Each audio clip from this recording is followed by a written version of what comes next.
Olá, boa tarde pessoal, tudo jóia? Sejam todos bem-vindos, um prazer enorme ter vocês aqui hoje com a gente.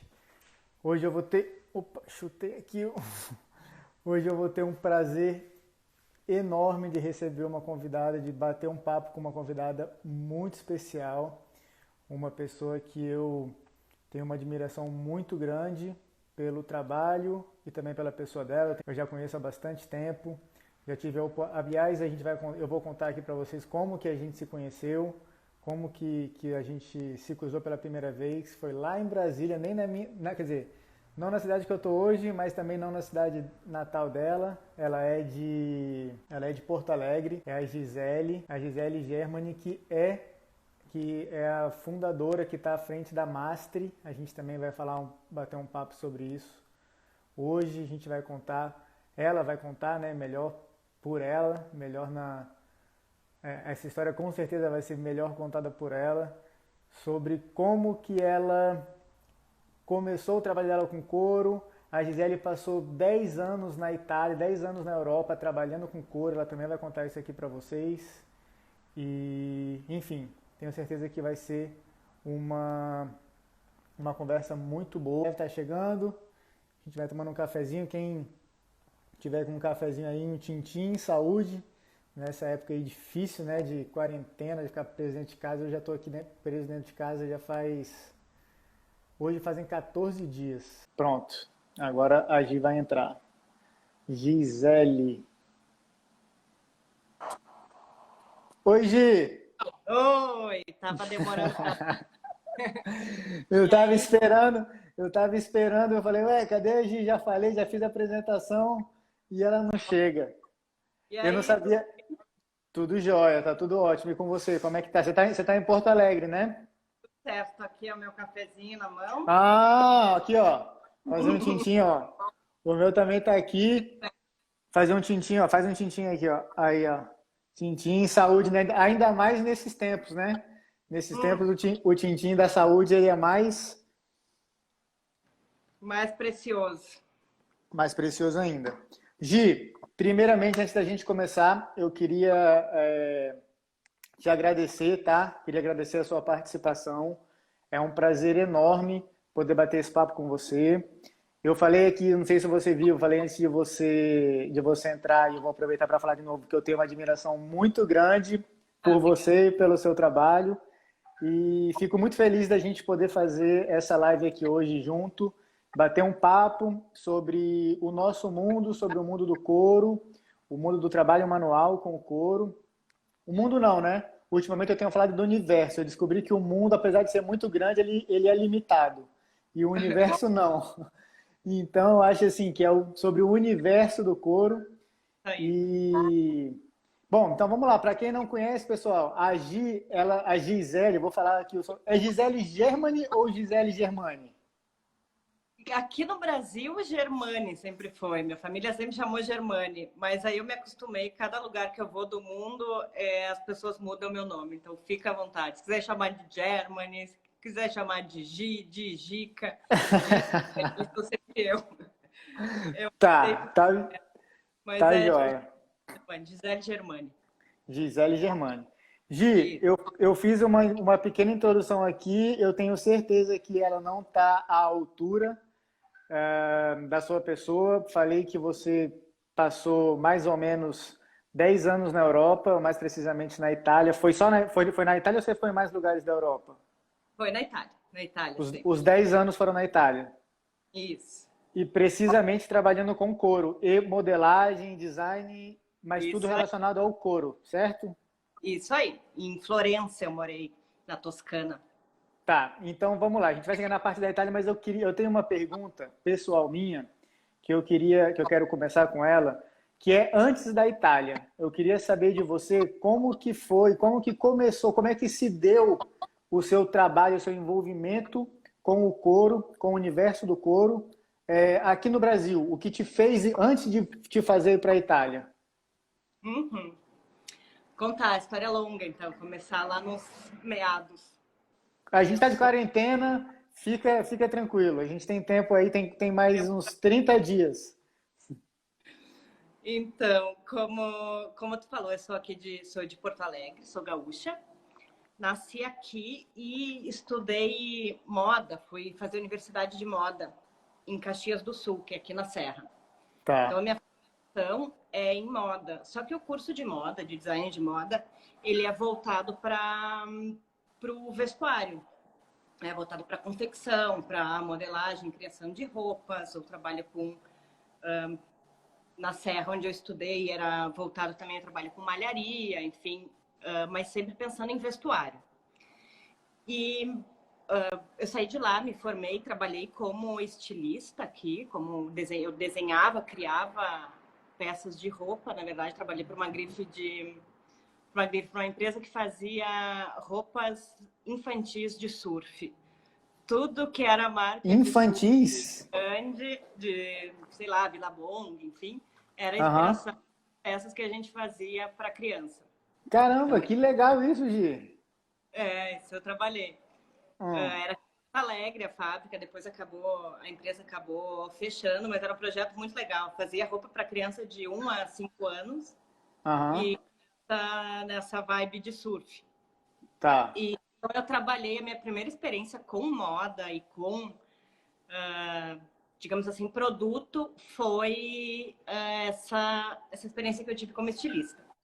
Até então, desculpa te interromper, mas até então não tinha nada de couro, até porque, né, o negócio era o surfwear, não tinha, o couro não fazia parte desse Só universo.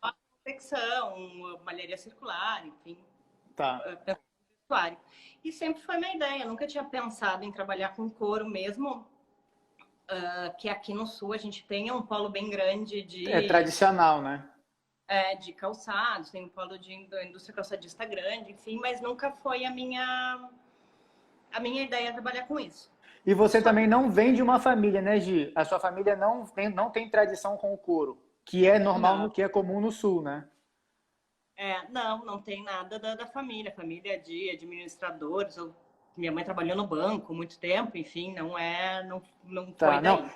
eu acho legal pontuar isso, porque eu já recebi muitas perguntas relacionadas assim, ah, beleza, você começou relativamente há pouco tempo, mas e os seus pais, ou seus avós, você herdou isso, você teve alguma orientação nesse sentido? E pelo fato de você ser, porque assim, eu sou de Brasília, Brasília é uma cidade muito nova, então ali não tem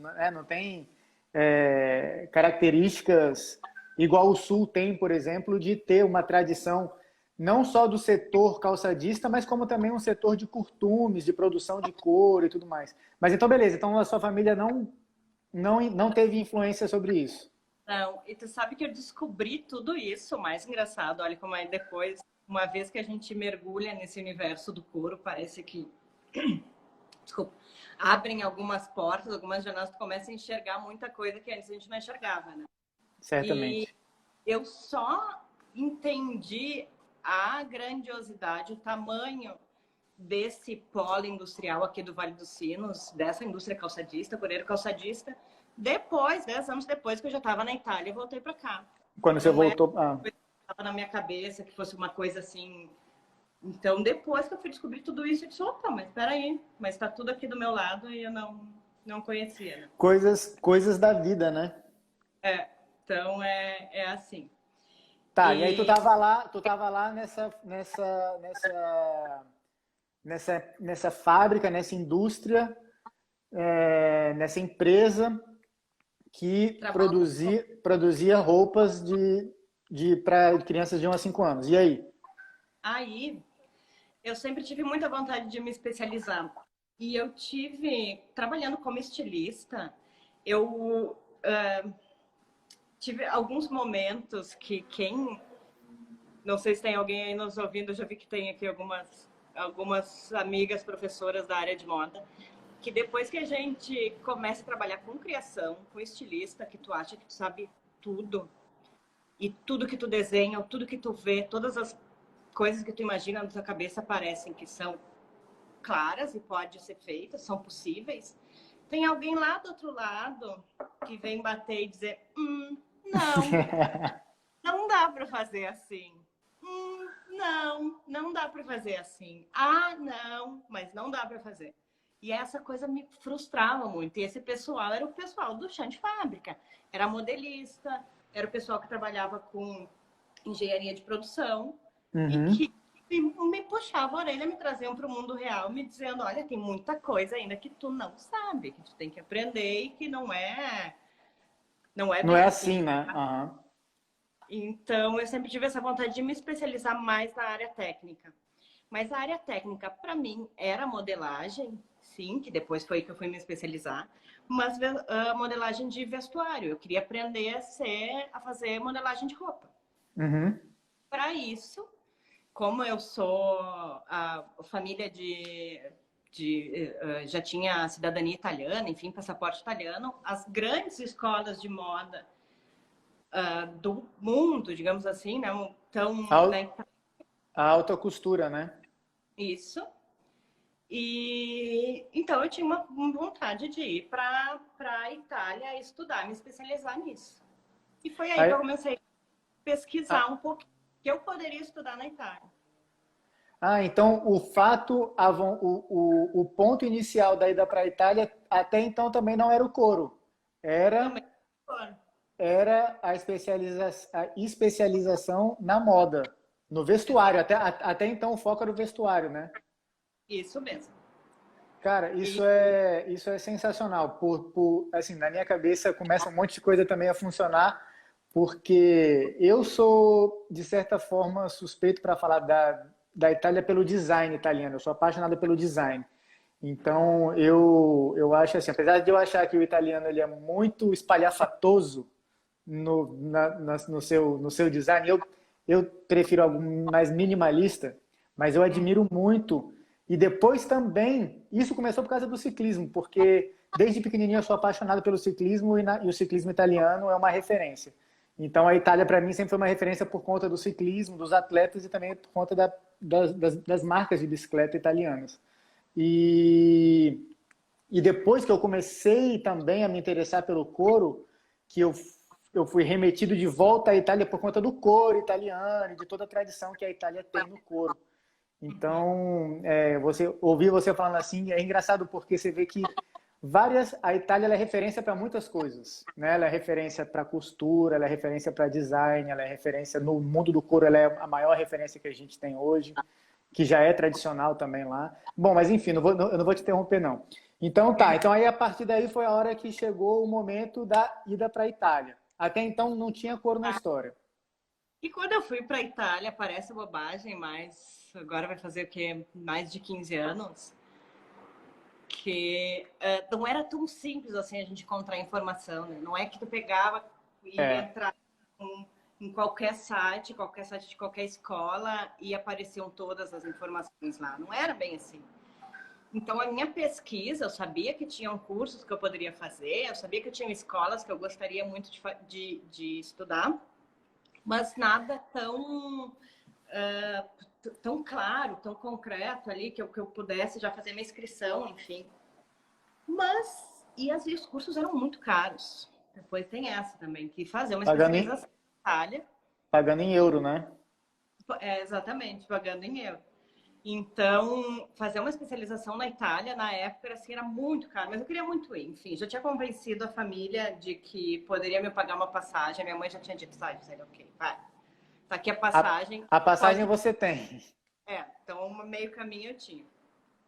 Mas eu cheguei lá meio perdida, porque eu não quis fazer essa inscrição prévia. Então, eu tinha passagem, eu tinha a cidadania italiana, mas eu não tinha uma inscrição em nenhum curso. E eu disse, bom, eu vou chegar lá e vou descobrir o que tem. Porque nada mais fácil, né? Se eu tô lá, Uhum. enfim, converso com as pessoas, tento entender quais são as melhores escolas, vou conhecer as escolas, enfim. E depois eu faço a minha inscrição. Você falava italiano, Gi, antes de ir? Não, então eu me inscrevi num curso de língua e fui lá estudar Ah, italiano por um mês. Então eu sabia que eu tinha por um mês um curso de italiano, eu tinha estudado alguma coisa aqui, mas enfim, tinha mais essa dificuldade da língua, né? Tinha que aprender a língua, enfim. Mas fui com calma, disse, vamos lá, depois eu. E quando eu cheguei lá, uma amiga, por que eu fui parar em Florença? Aí quando eu conto a minha história, eu digo que foi tudo por acaso. Uma amiga minha me disse, eu estava pronta para ir para Milão, porque Milão tem as melhores escolas, não, tem as escolas mais conhecidas, tem grandes empresas lá, enfim, ele é um destino mais certo para quem quer se especializar em moda. Mas uma amiga minha me disse assim, ai, não vai para Milão, não. Tem uma outra cidade que tu vai gostar mais, é Florença, Firenze. E eu vou, então tá, então eu vou. Assim, digo tudo por acaso. Quando eu cheguei quando eu cheguei em Florença, né, em Firenze, eu fui me dando conta da proporção do lugar onde eu estava. E eu fui entendendo que a Toscana era realmente o berço de todas as grandes fábricas e indústrias de bolsa e acessórios em couro de todas as grandes marcas que tem ali na Europa, praticamente todas. Do mundo, é o berço, né? É o berço, e justamente por ser o berço, por ter empresas grandes que nasceram lá, como a Gucci ou Salvador e Ferragamo, enfim, que são da região, outras empresas acabaram fazendo entrando para criar suas fábricas e fazer suas produções ali. Então aí eu descobri esse mundo, que eu estava no meio de um lugar onde tinha muita fábrica que produzia bolsa para marcas maravilhosas. Eu estava no meio dos melhores curtumes do mundo, e eu tinha isso muito fácil, muito próximo, tinha muita gente procurando, dando oportunidades de trabalho nessa área. E eu descobri que eu poderia me especializar, então, estudar a parte técnica, que eu gostaria muito de fazer na moda, no vestuário, ao invés de aprender vestuário de roupa, modelagem de roupa, né, de vestuário, eu poderia aprender a modelagem de bolsas. E foi aí que eu fui parar nessa história toda. Então aí foi o começo do seu envolvimento com o couro e o começo da vida na Itália. Exatamente. E Gi, deixa eu te fazer uma pergunta antes da gente entrar nesse assunto da Itália, que também é uma dúvida pessoal minha. Você falou que lá tem os grandes curtumes, né? Tem lá onde você se deu conta que aonde você estava não só tinham as fábricas, mas também tinha a produção do couro, né? Tinha os, para quem não sabe, os curtumes são as empresas transformadoras. A empresa que transforma a pele em couro, né? E o couro nada mais é do que a pele animal curtida. Depois que ela passa por um processo de curtimento, ela se transforma em couro. Me diz uma coisa, você teve a oportunidade de visitar os curtumes, de entrar, de ver, de ter o contato com os curtumes? Sabe que eu trabalhei mais com a parte mais comercial do couro. Então, assim, ver o processo mesmo dentro do curtume, conhecer os curtumes, foi muito pouco. Eu tive muito mais relação com todos os representantes, conhecendo os curtumes por nome, ou vendo o material que eles faziam, escolhendo a coisa mais já Já comercialmente. chegava, já chegava a pele, o couro para você, né? Então, eu vi muito mais o produto já feito, enfim, as diferenças e as proveniências das peles, do que o processo O dentro. processo. E o couro, é o que acho que é a pergunta que é a dúvida que todo mundo tem. O couro italiano, ele é diferenciado? Ele realmente é algo fora de série? Tem algumas peles, principalmente os atanados, que são produzidos ali na região bem próxima de onde eu morava, que é ali na Toscana. Então, o atanado feito na Toscana eu acho que um dos couros que eu sou mais Apaixonadas. apaixonada. Uma pele que é viva, que muda, enfim, que ela... E eu acho como esse, em poucos lugares do mundo eles reproduzem, mas sabe onde é que fazem um couro atanado maravilhoso, tão bom quanto, não tão bom, enfim, aqui no Vale dos Sinos. Então a gente ainda tem um produto muito, muito bom aqui no Brasil. Cara, sabe uma coisa que para mim, ano passado, eu não sei, enfim, não sei se foi ano passado ou ano retrasado, não, acho que foi 2 anos atrás, eu tive a oportunidade de fazer uma viagem para o Canadá. E aí, lá no Canadá, eu tive um contato com um pessoal que trabalha com couro. Visitei lojas, visitei bastante lugares que tinham couro. E lá também tem bastante atanado. Só que a maioria, a grande maioria dos atanados do Canadá, e depois fui descobrir que aqui dos Estados Unidos também são atanados brasileiros. É. A grande maioria é de couros brasileiros, principalmente dos atanados. E aí eu conversando com o pessoal daqui, depois, né, aqui dos Estados Unidos, e eles falaram justamente isso, que o atanado brasileiro, ele é o melhor atanado do mundo em relação ao custo-benefício. Que a qualidade dele é uma qualidade muito boa, sim, e que o preço também é um preço bom. Principalmente por conta que daqui para o Brasil a relação real e dólar é muito mais interessante ainda para quem está comprando.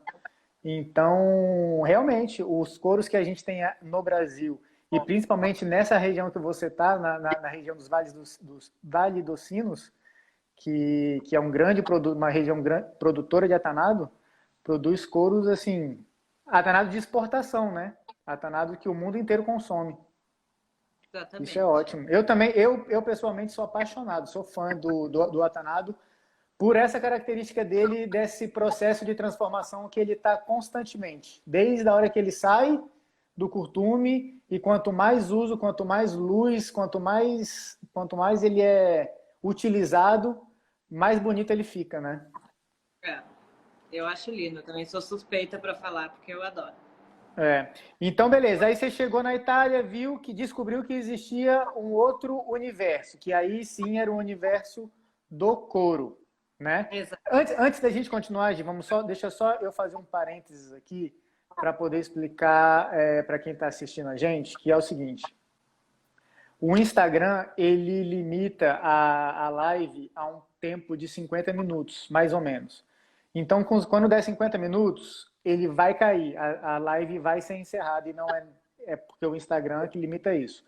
Quando isso acontecer, a gente volta de novo, tudo de novo. A gente começa de novo a live e segue mais um pouco, tá bom? Pode ser assim? Pode ser? Uhum. Então tá, então beleza. Então aí tá, você chegou na Itália e descobriu que lá tinha um universo que te interessou. Aí você foi atrás do quê? De uma escola? Foi atrás já de uma empresa? Como é que foi? Fui atrás de uma escola, né? Meu objetivo era sempre aprender. Fiz um curso que durou 1 ano e meio, que era um curso para sair como modelista de bolsas de couro. Então, modelista de bolsas de luxo. Eu aprendi nesse curso em 1 ano e meio era tudo novo para mim, essa coisa de trabalhar com couro, trabalhar com cola, de trabalhar em pé numa bancada de trabalho, cortar o couro com estilete, todos os maquinários, todas as ferramentas. Eu aprendi tudo a parte industrial do couro, que hoje até é uma coisa que eu trabalho menos, porque todos os anos que eu trabalhei como desse processo industrial, hoje eu voltei a trabalhar um pouco mais com o artesanal. Mas a minha especialização mesmo era o chão de fábrica, entender o que estava acontecendo ali dentro. Então, tudo. E esse curso durou 1 ano e meio, mais ou menos, e no final desse curso era previsto um estágio dentro de uma empresa. E eu comecei a trabalhar nessa empresa, foi a empresa que eu fiquei por muitos anos. E o que eu fazia dentro dessa empresa? Qual era a minha posição? Eu entrei lá como modelista de bolsas no CAD. Eu passei por um processo ali, foi um momento certo que eu cheguei e fiz esse curso, porque talvez eu tenha que fazer um parênteses para quem não sabe como é que é o processo dentro da produção de uma bolsa, por exemplo. Tem só para simplificado, para a gente entender. Quando a gente vai desenhar uma coleção de bolsas, ou quando uma marca grande vai fazer uma coleção de bolsas, tem um estilista que desenha essas peças, né? Enfim, que cria. Essas peças, simplificando, essas peças passam para um modelista, esses desenhos, né? Passam para um modelista. O modelista, o que faz? Pega esse desenho e transforma todo esse desenho em pequenos pedacinhos. Entendendo qual vai ser o processo de montagem depois. Então, o modelista faz os moldes, que é desmembrar essa bolsa em pequenos pedaços. Eu vou fazer a alça, eu vou fazer a frente, eu vou botar um reforço, enfim, todas essas coisas. Para depois passar para a fábrica produzir a bolsa. Então, Gi, o modelista é o cara que pega a bolsa, desfragmenta aquele desenho para poder, ele que cria o processo de produção? Ele que dá todo o É, endereço, digamos assim, para quem depois vai montar a bolsa. deixa eu te fazer Monta a parte da frente, depois tu põe essa do lado, vamos botar um reforço, o que a gente vai, enfim, todas essas coisas, as medidas, tudo ele põe no papel. Esse é o papel do humano. Eu ia te fazer essa pergunta um pouco mais para frente, mas eu vou te fazer ela agora então, que eu acho que vem a calhar. O que é a modelagem de bolsas? É exatamente isso. A modelagem é, digamos assim, vou achar algumas palavras bonitas, mas é transformar o desenho, digamos assim, Uhum, em protótipo. É pegar esse desenho e transformar ele num produto tridimensional. entendi. É tirar do papel e dar vida física para essa bolsa ou para esse acessório que o designer desenhou ali. Exatamente. Esse é o papel do modelista. Show de bola.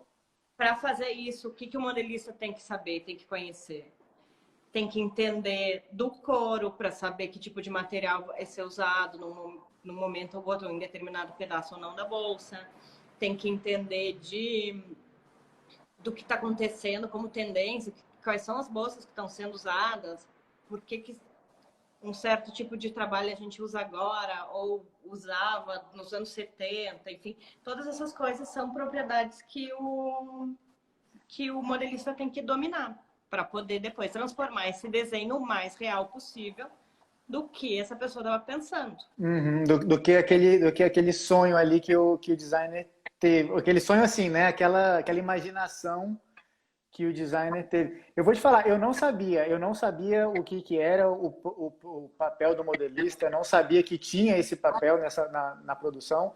E eu vou te também falar que eu comecei eu acho que quando eu crio, porque na verdade eu fui tudo dentro da minha empresa, eu fui o designer que criava, o modelista, o chão de fábrica, eu fui quem botava a mão na massa, depois fui o pós-venda, eu joguei em todas as posições ali.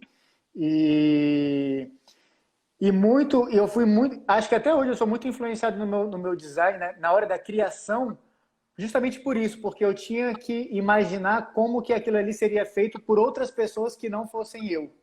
Então eu sempre tentei simplificar ao máximo o acessório, pensando já nessa etapa pós o meu design, falando assim, cara, se eu colocar essa alça aqui, talvez fique muito difícil em um processo manual ou em um processo que tenha uma escala, para ele poder ganhar uma escala. Então eu vou fazer isso aqui de uma outra forma para poder que isso seja mais fácil, para simplificar o processo. E pelo que você está me falando, existe essa pessoa, né, que é o modelista, que o designer ele cria sem ter essa preocupação, ele cria de acordo com exatamente com o que ele imagina, com o que ele quer. E o modelista faz aquilo ali ficar real e também, mais do que isso, ele encaixa aquele projeto em um andamento industrial, né? Em algo escalável, assim, digamos assim. E mesmo que não seja numa proporção industrial, mesmo que se a gente esteja falando de alguma produção artesanal pequena, que a gente tem o modelista vai ser sempre o intermediário, mesmo assim, se tu faz a mesma coisa. Eu também, na minha marca, eu faço, depois a gente vai falar, porque eu tenho uma marca também. Vamos falar dela. E o que eu faço? Na minha marca, eu também visto o chapéu de estilista e desenho lá minha bolsa. Aí eu tiro. Aí eu ponho o chapéu de modelista e faço meu molde. Uhum. Depois eu coloco o chapéu de artesã e faço. É isso aí. Peça. E se eu tiver que reproduzir isso daqui a uma semana, eu não posso estar lá vestindo cada vez todos os chapéus. Então eu tenho que facilitar o meu processo mesmo, que eu vou fazer uma bolsa por mês. Uhum. Mas então documentado. O papel do modelista também é esse de documentar as coisas para a gente conseguir depois reproduzir ou alterar, enfim, saber Fazer o uma que a gente... ficha técnica, né? Que é tão importante. Isso, Eu fui saber disso também na prática, a importância da ficha técnica. Até porque, se por qualquer motivo, sei lá, um motivo extremo, o cara morreu, né? Às vezes, sei lá, aconteceu alguma coisa extrema, o cara morreu. E aí parou a empresa, ninguém mais vai, aquela linha acabou, ninguém vai fazer, porque ninguém sabe como fazer a partir da, opa, chutei aqui. A partir dali, então, a ficha técnica, ela realmente ela é muito importante. E o trabalho do modelista é essencial. isso. Tá, e aí tu começou e fez aí 1 ano e meio de curso com a possibilidade de, no final do curso, você ir trabalhar em uma marca. E foi o que aconteceu. Aí tu foi para essa marca. Isso. Eu trabalhei numa empresa que a gente fazia o desenvolvimento de várias marcas, não só de uma. Então, a primeira grande linha que eu trabalhei bastante tempo foi a Burberry, aquela marca de Uhum, bolsa de Londres, que é famosa pelo xadrez, enfim. Eu trabalhei uhum. muito fazendo desenvolvimento das bolsas para eles. Chegava um estilista de Londres com os desenhos dessas bolsas e a gente desenvolvia nessa fábrica na Itália até fazer a produção para eles. E a Burberry eu trabalhei por anos, mas eu trabalhei com a Givenchy também por muito tempo, com a Chloé, com a Tiffany, com um monte de marcas interessantes dentro de lugares diferentes, né? Então, Marcas, diga-se de passagem, as maiores do mundo, né, Gi? isso aí. Eu conto uma história sempre, que tem sempre um momento, né, de alto deboche. Mas o primeiro dia do meu estágio, quando eu cheguei para trabalhar nessa empresa, né, e agora o que eu faço? Né? Acabei o curso, enfim, e comecei a trabalhar no outro dia. E aí a senhora que trabalhava comigo, que era modelista, disse: então tá, Gisele, tá aqui a tua primeira tarefa de hoje. Tem aqui uma bolsa da Jimmy Choo, que o estilista tá vindo ver esse protótipo amanhã, então agora tu senta ali no teu cantinho e tu monta toda essa bolsa para ele ver amanhã. E eu fiquei desesperada, como é que eu vou fazer uma bolsa para um estilista que tá vindo aqui, de uma marca famosíssima, e não sei como é que eu vou fazer. Eu tava tão nervosa que eu fui chanfrar um pedacinho de couro e tirei um pedaço do dedo, assim, com a faca, Tira. saí sangrando por toda a fábrica. Então todo mundo conheceu naquele dia a estagiária que se cortou o dedo e fez um escarcéu. Era nesse nível, assim, o primeiro dia de trabalho foi esse. E, não, foi uma experiência muito legal, foram 10 anos, assim, só de marcas marconas. Só marca top, né? Em todas essas marcas e nessa fábrica que você trabalhou como modelista, modelando. E como é que era, gente? Deixa eu te fazer uma pergunta que também agora me surgiu aqui na cabeça. Nessa fábrica, vocês tinham contratos, chegavam, já tinha já pré-determinado que tal estilista ia trazer, você trabalhava já com certos estilistas, criava uma relação com os estilistas, ou chegava e falava, ó, chegou, vai ter sei lá, essa coleção de bolsa da Burberry, por exemplo, e aí você pegava aquilo ali e fazia, como é que era assim essa relação com as marcas? Era muito organizado, porque como os volumes são grandes e são clientes importantes que têm que ser bem tratados, né? Não é? Então era muito bem organizado para não que as produções ou que que esses os primeiros protótipos não acavalassem um em cima do outro. Uhum. Então era na teoria, claro que na hora, quando vinha desfile, uma coisa e outra, era muito trabalho contemporaneamente. A gente tinha uma equipe de 3 modelistas e a gente dividia o trabalho. A demanda. Oi? Aí eram 3 modelistas e aí vocês dividiam a demanda em 3. Conforme ia surgindo. Então não tinha. Mas a gente trabalhava todo mundo com a mesma coisa, enfim, era só para dividir um pouco o trabalho. Porque essa coisa do prazo dentro de. Trabalhando com com essas marcas grandes de moda é meio Eu xarope. imagino. Se tem que ter um desfile, tá todo mundo em Paris esperando para assistir o desfile, as bolsas têm que estar lá um dia depois, enfim, tu tem que fazer aquela bolsa mesmo. Ah, deu errado, conserta. Ah, dá um jeito. Enfim, não tem Não tem. desculpa. Esse entregar semana que vem. Não. Então, essa. Eu, eu imagino. Eu já tive a oportunidade também de conversar com um estilista que trabalhou também para essas grandes marcas de luxo, mas na parte de roupa mesmo, do vestuário. E justamente isso, até porque ele falou assim, cara, ela falou assim, é uma quantidade tão grande de coleções que são criadas por mês. Por mês a gente cria tanta coisa. E a gente sabe que daquelas coisas, daquela quantidade que a gente está criando, poucas coisas vão passar no filtro, vão ser aprovadas. A gente cria e dali algumas coisas vão ser aprovadas e o que foi aprovado, beleza, vai para a produção. O que não foi aprovado, esquece e cria mais, e cria mais, e cria mais. E aí, falando sobre a gente conversou muito sobre esses prazos, sobre essa loucura que é, porque realmente não tem desculpa. Tem desfile, tem que estar no mundo, tem que ser produzido porque vai para vários lugares. Exatamente. Então não tem mimimi, né? Tem que fazer e é isso. E tem que fazer bem feito, não tem outro jeito. Isso aí. Tá, e aí então, Gi, aí você passou, você chegou, começou e nessa fábrica, nessa empresa, foi onde você ficou esses 10 anos?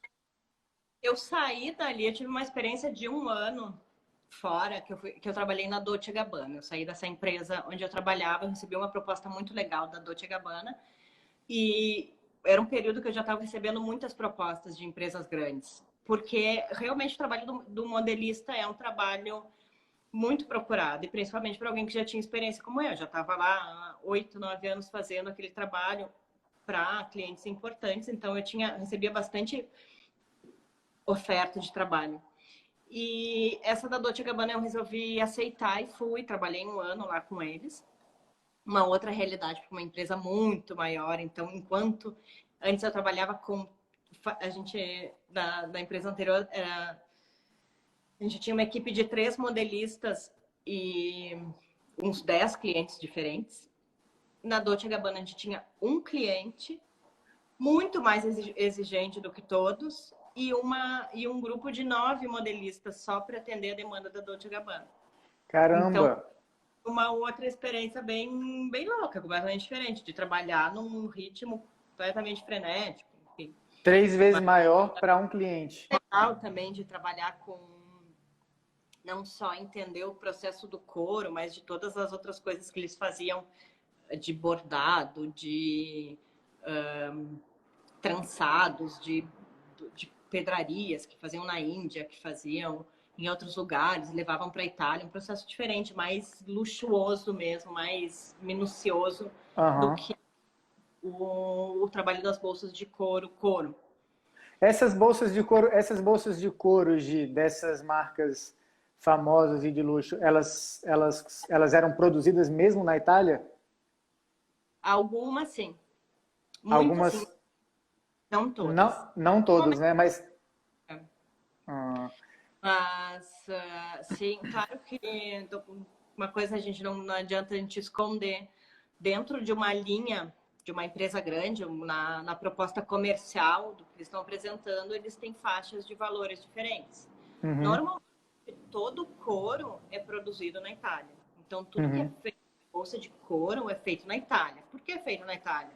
Porque na Itália tem uma mão de obra mais especializada para trabalhar com aquele produto. Já que a gente está falando de produtos que vão custar, não sei, 2.000 euros numa vitrine, são feitas por pessoas que têm um conhecimento, que têm uma história, que têm uma cultura de trabalho com couro, de manufatura e que podem fazer isso.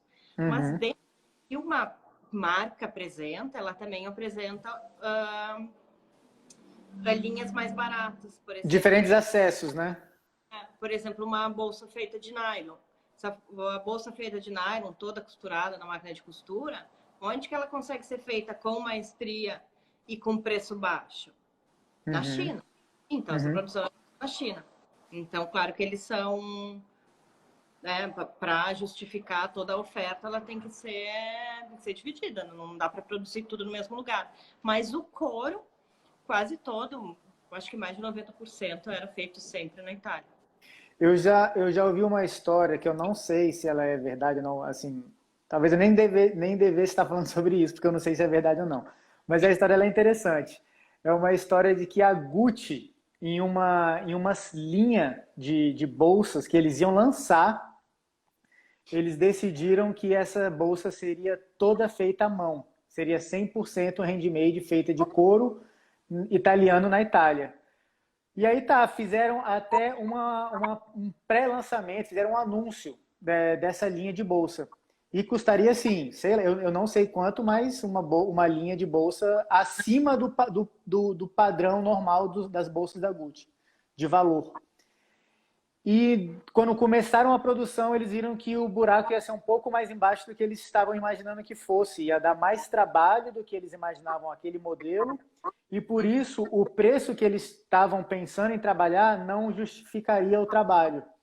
E aí, eles tiveram que fazer uma mudança. E aí, fizeram, para não queimar o filme né, e desfazer tudo que eles já tinham feito, eles mantiveram algumas partes da bolsa, a alça e alguns detalhes manual, continuaram com o que dava para ser manual, e outra parte foi para a máquina, e aí tentaram fazer uma mescla, assim, não assim, eu pessoalmente não vejo desmérito ou, sei lá, algo que tenha menos valor se, na costura feita por máquina, não, para mim não tem essa de qualidade e tal, mas não foi o que eles tinham anunciado que seriam. E aí tiveram que dar um jeito de manter aquela linha, porque já tinha sido falado sobre aquilo, mas que a coisa não foi 100% feita como eles imaginavam que seria. Isso é interessante, porque a gente, poxa, uma marca como a Gucci, uma marca, né, de dimensão mundial e com posicionamento e com poder de produção que eles têm, porque tem muita grana, é, é interessante a gente pensar que a produção, ela realmente, ela sempre é um desafio, né? Eu acho que ela sempre vai ser um desafio. A produção manual, principalmente, ela sempre vai ser um desafio. O trabalho com o couro, e ainda mais um trabalho de alta performance, de alta qualidade, como que essas marcas fazem, produzem. Então, o desafio é maior ainda e de uma responsabilidade também gigantesca, né? Claro, claro, tu errar, tu entregar um produto errado, ou tu não entregar, ou com um valor diferente do que tu já tinha planejado para uma marca É. dessa. E aí, na Dolce Gabbana você ficou um ano, aí você trabalhou por um ano. Foi a última marca que você trabalhou antes de voltar para o Brasil? Aí eu falei, na verdade, eu falei quando eu saí, eu estava tudo programado para voltar para o Brasil. Eu disse, não, já dei o meu tempo aqui na Itália. Depois de 10 anos, longe da família, enfim. Aí eu disse, não, tudo bem, chegou a hora, vou voltar para o Brasil para ver o que... Vamos ver, uma nova etapa da vida. Só que aí a empresa antiga que eu trabalhava, meu chefe me chamou de novo e disse, Gisele, quebra mais um galho aí pra gente, fica mais um tempo. Então, eu prolonguei um pouquinho a minha volta por causa disso, porque aí eu voltei para a empresa antiga e fiquei lá quase um ano também. Nesse ano que você fez essa mudança para Dolce Gabbana, você mudou de cidade ou continuou Eu continuei em Florença, mas a em fábrica da Florença? Gabbana é em Tisa Valdar, né? 40 quilômetros mais ou menos de Florença. Que Então eu dava ia e para voltava. você, que dava para você morar em Florença e voltar. Show de bola. Tá, então tem mais alguma coisa que você queira acrescentar da Itália? Algum fato que você acha interessante que você queira contar ou da Não, Itália foi? o legal da Itália, dessa minha experiência da Itália, o que eu acho que se tu me perguntar agora, o que ficou todos esses anos, né, trabalhando com todas essas marcas enormes, enfim, eu vou te dizer que o mais legal e o que mais me tocou e que foi uma coisa que me motivou depois no Brasil a buscar mais sobre isso, era o conhecimento de cada uma das pessoas que estavam ali dentro. Porque enfim, é muito legal, claro, tu conversar com um estilista que vem de um outro lugar só para conversar contigo, tu fazer uma bolsa pensando num desenho, tu vê aquela bolsa depois numa revista de moda, num desfile, na televisão, é muito legal. Gratificante, né? Mas o que não tem preço para mim é essa troca que eu tive com pessoas que nasceram dentro desse ambiente, desse universo do couro. Tem que já contei em outras situações, outras aulas que eu dei. Tem um senhor, o Remo, que eu trabalhei por muitos anos com ele. A maneira que ele tratava, por exemplo, um couro de jacaré um couro de piton, e cada escaminha que ele tirava do piton, ele vinha, olha aqui, Gisele, deixa eu te mostrar uma coisa, olha, essa escama tá meio feia. Aí ele pegava com uma pinça, pegava uma gotinha de cola, um pinguinho de cola, colocava, arrumava, fazia, me mostrava depois a bolsa. O barulho da curva. Não tem problema. Que a bolsa ficou maravilhosa. Esse tipo de troca, o tipo de conhecimento que eu adquiri com essas pessoas que eram desse universo, que não era o meu, porque eu estava ali há 10 anos, essas pessoas estavam ali há 30, 40. Isso, para mim, foi a coisa mais gostosa dessa experiência. Até os mesmos modelistas, o tipo de pensar, a maneira de pensar a modelagem, de enxergar a bolsa. Trabalhei com muitos modelistas diferentes e cada um deles se enxergava esse trabalho de uma maneira diferente. Ou mais matemático, ou mais pensando no material, na sensação que quer passar para a pessoa que está olhando. Enfim, são maneiras de enxergar o produto diferentes. E eu só pescando, né? Essas coisas eu adoro, assim, eu aprendi. A primeira professora que eu tive de modelagem me falou que, assim, ela disse, olha, esse estudo da modelagem, vocês não vão achar em livro, não tem coisa escrita que te explique exatamente como fazer uma bolsa. É uma coisa muito mais sensorial. Mas o que vocês podem é ficar roubando com os olhos tudo que as outras pessoas estão fazendo, que já estão aqui dentro. E elas não vão ter o tempo, a paciência, né, cabeça de te explicar cada coisinha. Mas se tu ficar de olho, e for roubando, e for enxergando, e for aprendendo e perguntando, tu vai sair uma pessoa com bastante conhecimento. Então foi isso que ficou para mim, muito mais do que assinar ali que eu trabalhei numa grife importante, sabe? Uma experiência de vida, né, Gi? Isso a gente leva para a vida. Eu acho que assim, acho que todo processo a gente deve levar para a nossa vida, seja lá do que for. A gente sempre deve levar para outras áreas da nossa vida e cada um tem o seu caminho, cada um tem a sua forma de aprender ou de ter contato com essa força maior ou com esse conhecimento, com toda essa riqueza.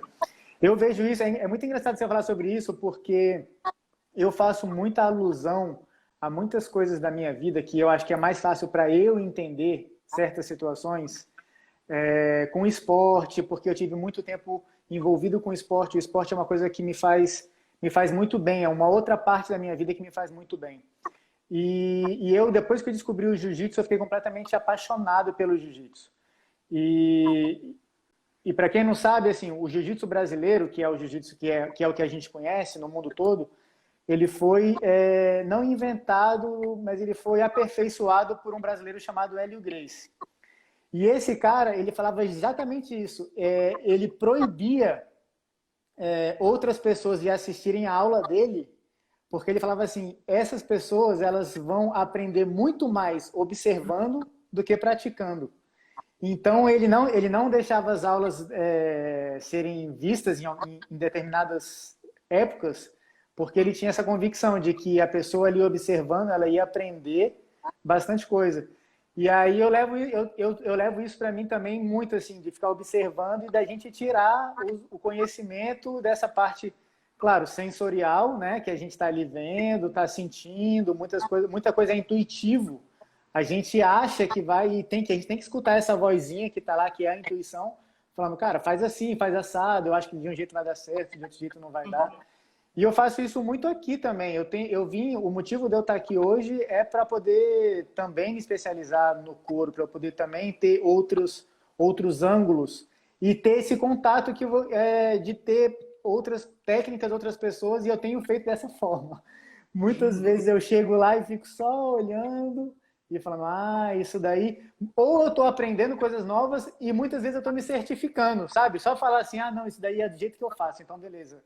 Era o jeito que eu achava, era o jeito que eu achava que era, então eu vou continuar desse jeito aí. Porra, show de bola. E aí, então, depois de mais um ano, aí você voltou mais um ano para a empresa que você já tinha trabalhado. E depois, aí foi o limite e você decidiu voltar para o Brasil. Decidi voltar para o Brasil. E, enfim, junto com a viagem para o Brasil, vou fazer uma parêntese romântica, eu acho que tem mais alguém assistindo aqui. Mas no dia que eu peguei o avião, grande mudança, né? Depois de 10 anos, pegar a mala, tudo, para gato, isso, aquilo. Ok, último momento, vamos embora, vou entregar a chave. O meu marido, que era meu namorado na época, se ajoelha e me dá uma aliança. Uma aliança e diz, então tá, né? Vamos... Se é para fazer as coisas, vamos fazer direito. Então... Ele é brasileiro ou italiano? Ele é italiano. Então vocês estavam namorando ele italiano, vocês morando junto lá, na hora de voltar ele falou, e ele já ia voltar com você? Não, eu tava vindo e ele tava organizando. Sem saber direito o que Enfim, agora, o que a gente vai fazer, né? Enfim. Do namoro.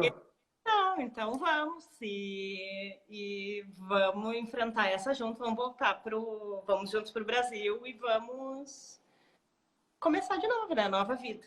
Caracas, então além de uma vinda para o Brasil, ainda teve uma reviravolta no relacionamento. Uma reviravolta não, né? Porque já estava meio que caminhado. Sim. Então, esse retorno para o Brasil foi muito de repensar muitas coisas, né? Depois de ficar muito tempo trabalhando dentro de fábrica, depois de fazer de trabalhar com uma coisa que eu tinha certeza, enfim, que estava ali muito... que era um trabalho que me dava uma remuneração no final do mês, enfim, toda aquela coisa certinha, tu abre mão de tudo isso e tu volta para o Brasil para explorar outros mercados, outras coisas. E na volta para o Brasil, eu comecei a repensar um pouquinho, então, com essa vinda esse casamento, enfim, a gente pensava em ter filho, pensando já em engravidar, em como é que ia ser essa vida nova. Eu decidi dar uma parada nessa coisa de trabalhar de trabalhar em fábrica, de trabalhar para os outros e realmente investir em passar esse conhecimento que eu tinha adquirido para outras pessoas, porque a coisa que eu mais gostava de toda essa história era realmente nesse meio tempo eu tinha começado a dar cursos já, eu acho daí que veio a ideia. Então eu já tinha organizado alguns cursos ensinando a fazer bolsas, ensinando a fazer acessórios. Mas isso no Brasil já? Eu estava morando na Itália e eu vim um período para o Brasil de férias e uma amiga minha tinha uma escola e ela, vamos fazer um curso, aproveitar que estou de férias. E eu tinha meu primeiro curso, tinha dado o meu primeiro curso. E aí essa coisa já estava... Quando eu te conheci, você estava já no Brasil ou você ainda estava nessa transição? Eu já estava no Brasil. Eu já tinha voltado. Tá, não, a gente chega lá. Foi só uma curiosidade para saber em que ponto que você estava. Tá, e aí você chegou no Brasil e no Brasil você já estava com já tinha dado o curso, já tinha gostado, né, da parte de dividir o seu conhecimento, até porque a bagagem que você tinha de 10 anos na Itália era uma coisa, né, bem palpável, assim, bem algo que não é comum. Aí nasceu a Master, que é essa empresa que eu tenho hoje, acho que eu até estou falando do perfil da Master aqui. O que era a Master, como é que ela nasceu? Ela nasceu como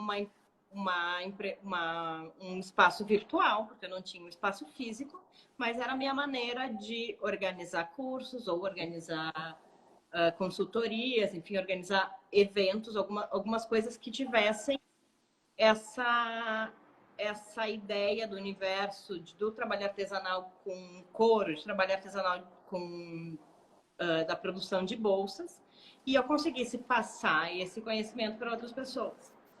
Então, nasceu a Master assim, primeiramente virtual, era uma empresa e eu me apoiava em alguns outros espaços para fazer cursos e algumas coisas relacionadas com isso.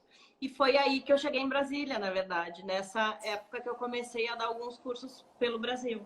E aí nessa época você dava curso pelo Brasil todo, né? Você viajava o Brasil todo, foi assim que, só para o pessoal entender, foi assim que a gente se conheceu, né? Eu fiquei, na época, a Braveman tava, acho que foi no comecinho da Braveman, se eu não me engano, a Braveman tinha começado, e eu não me lembro agora como que eu fiquei sabendo, mas enfim, eu fiquei sabendo que ia ter um curso da Gisele de bolsas, um curso de bolsas, e coincidentemente o curso era assim, em cima da minha casa. Tanto que eu fui andando para o curso, tudo casou assim. O curso era no final de semana, era sábado e domingo, né? Eram 2 dias, sábado e domingo, muito perto da minha casa. E, poxa, um curso que eu sempre tive, depois que eu comecei a trabalhar com couro, eu sempre tive muito interesse pelas bolsas. Sempre tive interesse no design, na criação, na confecção das bolsas e tudo mais. Então, assim, para mim, quando eu fiquei eu falei, caramba, vou fazer esse curso. E aí foi assim que eu conheci a Gisele. Fiquei encantado pela Gisele, pelo trabalho dela. Aprendi muita coisa nesse curso. Inclusive, Gil, uma coisa que eu preciso falar é que o uso da cola de contato, aquele negócio de deixar secar, né, por 5 minutos ali e tudo mais, eu me lembro, eu tenho claro na minha cabeça que o meu avô, depois que você falou, eu tinha claro na minha cabeça que o meu avô, ele tinha me ensinado. Mas eu tinha esquecido isso. Eu não usava a cola de contato da forma certa. E naquele curso ali que você falou que era para colar a alça da bolsa e esperar 5 minutos antes de colocar para a cola fazer efeito, a partir daquilo ali foi onde eu falei, caramba, então é isso que eu preciso fazer para poder dar certo a cola. Porque eu já colava de uma vez e nunca dava certo. E aí eu fiz esse curso, foi interessantíssimo, foi muito importante para mim. Eu aprendi bastante coisa que eu trago comigo, vou levar para sempre. A bolsa que eu fiz, eu lembro direitinho, uma bolsa preta, ela existe até hoje. Eu tenho ela como um troféu. E, enfim, tá. E aí a gente se conheceu, aí os cursos começaram e você voltou. E a Master começou a partir daí. Exatamente. E ela foi crescendo e criando forças, né? Porque foi expandindo um pouquinho. Porque a minha ideia inicial, quando eu pensava, o que eu quero, como é que eu enxergo esse meu negócio? E esse meu negócio. Aí, pronto. Eu avisei que isso ia acontecer, né? Então tá, vai, voltamos, vamos deixar só o pessoal. Gi, acho que você tá sem som. Fala alguma coisa aí. Tá me ouvindo? Tô. Você tá me ouvindo? Eu tô. Tá, então beleza. Acho que foi. Então vamos retomar de onde caiu. E Vamos. aí, você estava na parte da Mastre. Então a Mastre, como eu estava falando, ela foi. A minha ideia maior é que ela fosse uma grande comunidade, uma grande família de pessoas interessadas nesse universo do couro e das bolsas. Porque cada vez. O pessoal está entrando de novo. Vou esperar um pouquinho. Tá. Deixa eu fazer uma pergunta então, enquanto o pessoal volta todo. O que significa Mastre, Gi? Mastre vem de Mastre Artigiani, que são os mestres artesãos. São os mestres de ofício em português. Então, são as pessoas que tinham conhecimento de um ofício e passavam esse ofício como ensinavam para os outros, ou transformavam em produtos para depois ser vendidos, enfim. Então, Tá certo a gente falar então que Mastre é como se fosse a tradução de mestre? Seria mestre em português? Sim, sim, sim. Mestre, a tradução literal de mestre em italiano é maestro. Mastre, mestre de ofício. Então, é um mestre específico para o artesanato, assim, para esse tipo de ofício. Então, o mestre seria o mestre que sabe fazer, que tem esse domínio de um conhecimento. Eu queria só fazer um parênteses antes da gente falar da Mastre, falar mais da Mastre, que você falou de um mestre que você teve lá na Itália, que foi o que fez que te mostrou o couro da Python, de como colar, de como melhorar e tudo mais. Eu hoje conversei com um amigo que também é um artesão e ele é uma referência também para mim, é um artesão de mão cheia. E a gente estava falando sobre pulseiras de relógio, que ele é apaixonado pelas pulseiras de relógio. E eu estava falando para ele que eu tive a oportunidade de pegar nas mãos uma pulseira de relógio italiano, uma pulseira mesmo de uma marca muito famosa, uma pulseira 100% feita à mão. E eu fiquei, assim, encantado com a qualidade. Não que fosse, assim, dava para ver que tinha as imperfeições naturais de um trabalho manual, sabe? Pintura, alguma marca ali, alguma coisa, enfim. E é engraçado essa relação, porque quando eu estava no Brasil, muitos dos clientes que eu tive a oportunidade de ter contato, de receber dentro do ateliê e tudo mais, era engraçado, eu tinha eles tinham uma reação que eu comecei no começo para mim me chocava, depois eu comecei a achar engraçado, que era assim, cara, eles olhavam e falavam assim, nossa, mas isso daqui é maior do que eu imaginava, a estrutura é uma estrutura maior do que eu imaginava e tal, não sei o quê. Assim, resumindo, ele se dava conta de que a gente tinha capacidade para poder comprar máquinas, se a gente quisesse. Então, na cabeça, eu comecei a me dar conta que na cabeça das pessoas, na maioria, depois eu fui vendo que isso talvez fosse cultural brasileiro, muitas pessoas têm na cabeça assim, se é feito à mão, é porque ele não tem condição de comprar uma máquina. Porque se ele tivesse dinheiro, ele compraria uma máquina e a máquina estaria fazendo para ele. Depois eu fui até perguntando para os clientes que eu tinha mais, que eu comecei a ter uma relação mais próxima, para poder desvendar isso. Isso era uma coisa que começou me incomodando muito. E aí eu comecei a ver que um pouco da cultura brasileira, a gente tem assim, cara, a figura bem-sucedida, ela é aquela que está ganhando bastante dinheiro com pouco trabalho, sabe? Tipo assim, se o cara ele é muito bem-sucedido, ele está na praia e tem alguém trabalhando para ele, ou tem uma máquina produzindo para ele, alguma coisa nesse sentido. E depois eu fui vendo que em outros lugares, como a Europa, como os Estados Unidos, como o Japão, por exemplo, que consomem bastante qualidade, eles não estão, tem muitas essas marcas mesmo que você trabalhou, o pessoal não está preocupado com o preço, eles não estão comprando pelo preço, eles compram por vários outros motivos que não é em primeiro lugar o preço, porque poder pagar eles podem. Então, o que vai determinar se vai comprar a bolsa A ou a bolsa B não é o preço. E muitas das vezes é o gosto, né? Eu gostei mais dessa do que aquela, eu escolho aquela e depois eu pago. E aí eu comecei a ver que essas outras culturas, elas realmente dão um valor diferente do que nós brasileiros damos e enxergamos o trabalho manual, o trabalho artesanal, que muitas das vezes o trabalho artesanal ele leva um tom pejorativo no Brasil.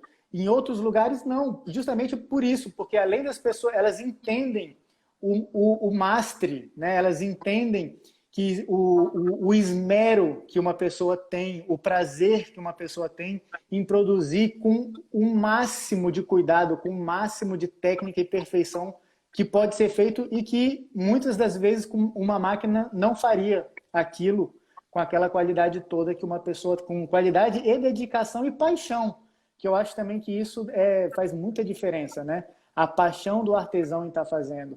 Muitas das vezes as pessoas fazem por falta de opção, mas muitas das vezes é o contrário. A opção é justamente fazer com as mãos, fazer muito bem feito, fazer o melhor possível. Só queria fazer esse parênteses, porque isso foi uma coisa que durante muito tempo me mexeu com a minha cabeça e falar assim, cara, era muito engraçado. Eu ficava chocado quando as pessoas entravam e muitas tinham a mesma reação de falar assim, nossa, mas por que você faz tudo à mão? Por que você não contrata? Por que você não bota uma máquina para fazer? Eu falava, cara, não é por falta de opção, é por opção, não é por falta de recurso. A minha opção é fazer à mão. Eu acredito que feito à mão vai ser muito mais interessante, o produto vai ter muito mais valor agregado do que se ele fosse feito por uma máquina, por exemplo. fosse todo feito por uma máquina. Eu, no meu processo, eu não sei, a costura manual, no meu processo, ela é muito terapêutica. Eu gosto muito de... Eu insisto em fazer um produto costurado à mão, mesmo que ele demore mais, e mesmo que às vezes muitas pessoas não percebam a diferença, mas o meu prazer em estar produzindo uma peça 100% à mão, costurada à mão, é muito grande. Eu gosto muito desse Cara, momento de estar ali com essa ontem, existe uma artesã que mora aqui em São Francisco, aqui na Califórnia, que ela se chama Beatriz. É Beatrice Embla. Não sei se você conhece ela. A Bia. Uma escola fantástica, uma das coisas mais fantásticas que eu já tive a oportunidade de entrar e ver pessoalmente com os meus próprios olhos. E eu tive a oportunidade e o prazer indescritível de conhecer a Bia pessoalmente. A gente foi lá, eu, a Nanda e as meninas no ateliê dela em São Francisco. Cara, ela recebeu a gente. Foi assim, foi um sonho. Foi a realização de um sonho mesmo eu conhecer a Bia. E eu estava falando com ela ontem. Tive a oportunidade de falar com ela ontem pelo Instagram e aqui tá tudo fechado, né? Por conta da quarentena, tá tudo fechado. E ela fez um post falando que também lá estava tudo fechado e que ela esperava que isso passasse porque corria riscos o ateliê por conta de aluguel, de um monte de coisa que, né, que a gente sabe. E ela falou, e nesse post ela falou justamente, e ela usou o termo falando sewing meditation, que ela ia praticar o sewing meditation. Sewing, para quem não sabe, é a costura e meditation é a meditação. E ali foi uma coisa que eu falei assim, caramba, é isso, a costura manual, ela realmente é uma meditação, é um transe, né? Você entra num processo de meditação ali e você entra em um transe. É isso que você está falando, o prazer de fazer algo à mão, o prazer de fazer aquilo ali e ver que no final das contas ficou bem feito, superou, às vezes até superar as expectativas. Isso acontece algumas vezes, eu começo uma coisa meio sem projeto nem nada, e aquilo ali algumas vezes supera minhas expectativas. E isso é indescritível. Você vê o acessório feito pelas suas próprias mãos e falar assim, cara, isso daqui me agrada. Isso daqui ficou legal, né? Eu acho que isso é uma coisa que não tem, assim, é uma coisa sem valor. É uma coisa que tem muito, enfim, é papo de doido. Mas então vamos falar da Mastre. Entendo, concordo. E a Mastre, você já voltou direto para Porto Alegre, né? Desde que você voltou da Itália, foi para Porto Alegre, que é a sua terra natal. Isso. Começou essas viagens com curso pelo Brasil, né? Até então a Mastre virtualmente. E nesse ano passado, 2019, a Mastre ganhou uma casinha, então... Ixi, acho que travou, Gi. Gi. Aí, voltou. Aí, para mim, aqui travou na parte de que a Mastre ganhou uma casa. Então, a Mastre hoje tem uma casa, tem um ateliê onde a gente organiza os cursos. Os cursos que a gente faz aqui são cursos bem voltados ao fazer manual. Uhum. Mas não só, porque eu também trabalho com consultoria para gente que está para pequenas marcas, pequenos designers que querem, novos designers que querem abrir uma marca de bolsas, querem criar um negócio novo, a gente dá esse suporte também para eles. Então, a Mastre foi agregando um monte de serviços. A venda das ferramentas nasceu justamente por causa dos cursos, porque os alunos vinham aqui, faziam umas peças, eu mostrava as minhas ferramentas para eles, explicava como é que funcionava, e aí acontecia como acontece com os alunos do meu curso. Uhum. Agora tá ok, tu tá me mostrando tudo isso, eu tenho toda essa possibilidade de coisa para trabalhar, mas onde é que eu encontro a ferramenta? Onde é que eu encontro? Então a gente começou a facilitar os caminhos para que os alunos conseguissem trabalhar com mais... ganhassem tempo, né? Conseguissem trabalhar com mais tranquilidade. Eu apresentando aqui as ferramentas que eles precisam, eles não precisam ficar buscando em outros lugares. Enfim, todas as outras coisas que foram surgindo com o tempo de trabalho da Mastre. Isso explica a nossa parceria nas ferramentas, né? Quando quando o pessoal vê, onde é que compra a ferramenta? É lá na Mastery. Onde é que compra? Quem tem ferramenta no Brasil? A Gisele, na Mastery, fala com a Mastery. Isso explica, porque realmente são duas coisas. Primeiro, acho que o pessoal, aonde achar, o lugar mesmo, aonde que eu acho a ferramenta. E segundo, saber ter um conhecimento sobre a ferramenta, o que cada coisa vai fazer, para que serve isso, aquilo, qual a melhor opção. Então tem que ter esse suporte. E isso foi ótimo, acho que foi ótimo para todos. Acredito que para mim foi ótimo, falando da nossa parte, dentro do curso. Acredito que para você seja também interessante, e principalmente para os artesãos, para a comunidade de artesão, que ela tem crescido no Brasil. Eu tenho, poxa, há 8 anos atrás, quando eu comecei o trabalho, eu contava nos dedos as marcas que tinham, contava nos dedos as pessoas, os artesãos que estavam envolvidos, e hoje eu vejo assim, hoje cresceu muito, né? Acho que os cursos também têm ajudado isso a acontecer, tem meio que situado mesmo as pessoas. Ontem eu fiz uma live e falei que eu comecei o meu envolvimento com o couro, com o universo do couro, ele foi totalmente... aconteceu por acaso. Não foi algo que eu falei, eu quero fazer isso ou aquilo. Eu perdi minha carteira e fui atrás de fazer minha carteira e assim começou.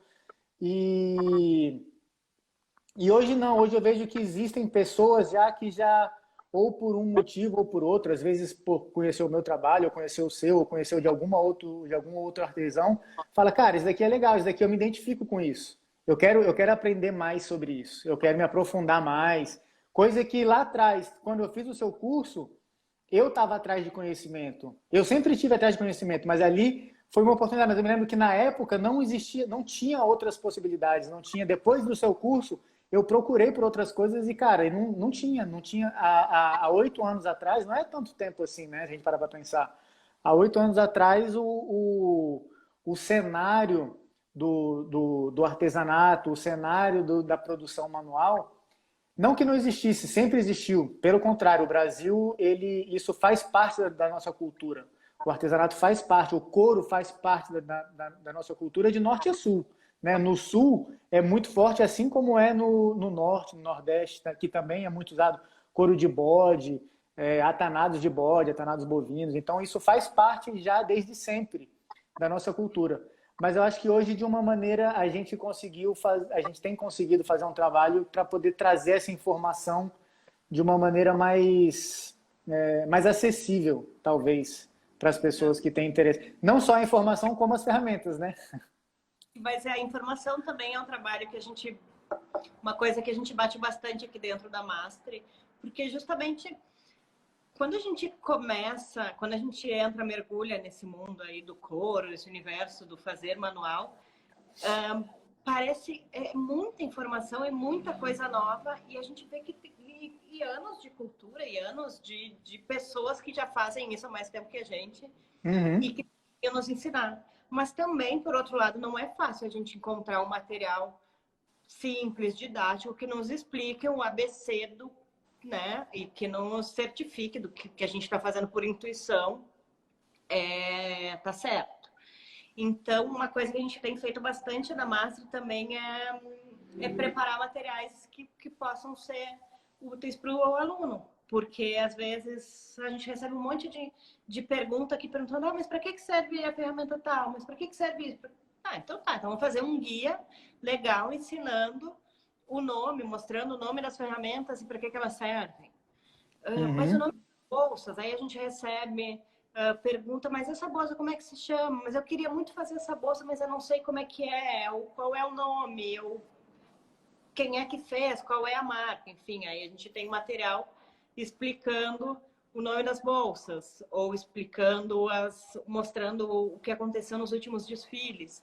A gente tem batido bastante nessa coisa também de preparar material gratuito para deixar essa comunidade cada vez mais forte, né? Porque quanto mais conhecimento a gente tem, mais dúvida a gente tem, mais vontade de fazer a gente tem. Uma coisa que não para. Então a gente está sempre compartilhando essa coisa. Com certeza. Tem duas coisas, Gi. Uma que para mim é maravilhoso ouvir você falando isso, dessa busca, porque é o que eu sempre falo. Cara, a gente recebe diariamente muita. Aliás, foi por isso que começou o meu curso, por conta dessa demanda de dúvida de pessoas que me procuravam quando eu não tinha o meu curso e queriam saber muitas das vezes coisas muito básicas relacionadas à costura. Will, eu estou com dificuldade, estou fazendo minha própria carteira e estou com dificuldade na costura. Como é que eu fecho o ponto? Ou como é que eu faço um corte melhor? Sei lá, enfim, eram algumas coisas que na grande maioria das vezes, assim como continua sendo hoje, eram coisas que já faziam parte do meu dia a dia e que eu tinha aquela resposta ali na ponta da língua, mas que eu ainda não sabia como fazer isso e muitas das vezes não era falta de vontade, era que na correria do dia a dia eu não tinha como parar, ou tava, às vezes era muito difícil eu organizar aquela, às vezes recebia no e-mail, às vezes recebia no Instagram, e eu tinha o meu dia a dia que não tinha como, não tinha um modelo ainda para eu poder dividir um pouco do o pouco do conhecimento que eu tinha com as pessoas. E até hoje isso acontece.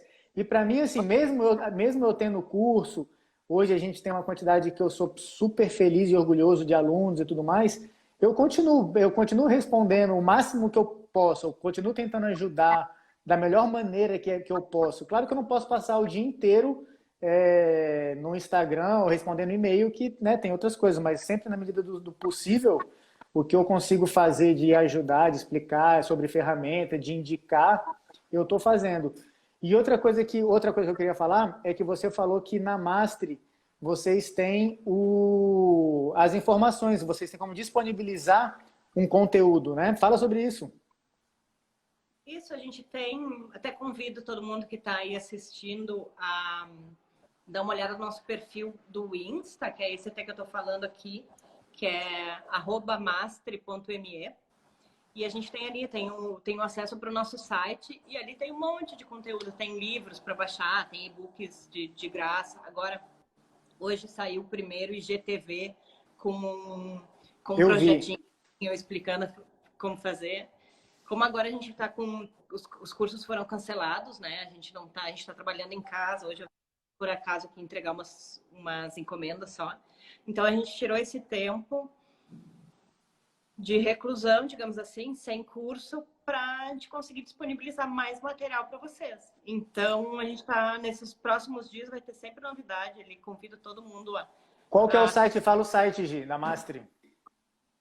O perfil do Insta é @mastre.me.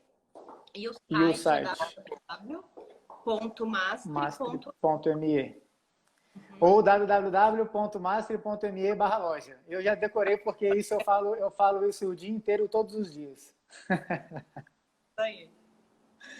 Show de bola! Então, assim, a Mastre segue firme e forte. A gente está passando por essa fase aí que o mundo inteiro está passando. Aqui está uma loucura também. Todo mundo preocupado com o coronavírus, todo mundo preocupado em ficar dentro de casa e não passar o negócio. O mundo inteiro está passando por isso. Todo mundo é apreensivo com o que vai vir pós, né? Acho que todo mundo está apreensivo com o que vai vir pós-coronavírus, como é que vai ser a questão da economia, o que vai acontecer. Mas, sem dúvida nenhuma, isso vai passar, as coisas vão voltar em algum momento ao normal e aí a vida vai ser vida que segue. Enquanto isso, a gente vai dando o nosso jeito, a gente vai fazendo live, a gente vai online, vai de casa, vai do jeito que dá. Então, quem tiver mais interesse, entra lá no site da Gi, www.mastre.me, para poder ter acesso a esses e-books, ter acesso à informação de primeira qualidade. Quem quiser conhecer mais sobre isso, quem estiver precisando também de ferramenta Agi, no site da Agi também vai ter lá a parte loja que você vai conseguir acessar e comprar essas ferramentas. E acho que é isso. Acho que está dando fome também no pessoal. Gi, então, queria mais uma vez te agradecer. Muito obrigado, viu, pelo seu tempo, por ter organizado a sua agenda para poder participar aqui, fazer essa live com a gente. Foi Obrigadão. sensacional, fico muito feliz. Parabéns por tudo, parabéns pelo trabalho maravilhoso que você faz na Mastre. Desejo muito sucesso e vamos juntos. Conta, vamos juntos, que juntos a gente é mais forte. Isso aí. Obrigadão pela oportunidade. Faz tempo que a gente estava tentando combinar alguma coisa. Pois é. Então, legal que a gente conseguiu hoje, super. E vamos lá, de novo, deixa para todo mundo lá acompanhar o nosso trabalho. Eu vi que vamos a Tilda, juntos. nos comentários, a Tilda é assistente lá da Massa, está aqui dando um apoião, dando bastante, dando as informações aqui para vocês. Minha partner in crime. E isso aí, vamos lá. Um abração para todo mundo, obrigadão. Queria agradecer também a todo mundo que esteve aqui com a gente, a audiência, todo mundo, o carinho. Eu vi um monte de fã da Gi aqui mandando alô e tal. Eu tava lendo, mas é porque a conversa estava tão boa que hoje eu não consegui nem ver. A gente tinha pergunta, a gente não respondeu, mas a gente faz uma parte 2, e aí responde. A gente podia fazer o seguinte, Gi. Eu podia fazer uma parte 2, sei lá, talvez daqui a 1 ou 2 semanas, não sei. E aí só de pergunta. A gente abre, eu faço um post com um quadrinho para as pessoas botarem as perguntas. E aí a gente organiza as perguntas e faz mais um bate-papo, parte 2, e esclarece. Aí para esclarecer dúvida técnica, alguma coisa de modelagem, de ferramenta, seja lá do que for. Pode ser? Tá, bora. Então tá bom, pessoal. Muito obrigado. Um beijo, até a próxima. Semana que vem tem outra live. Gi, obrigado. Um beijão. Obrigada. A gente segue se falando e até a próxima. Valeu, falou, beijo.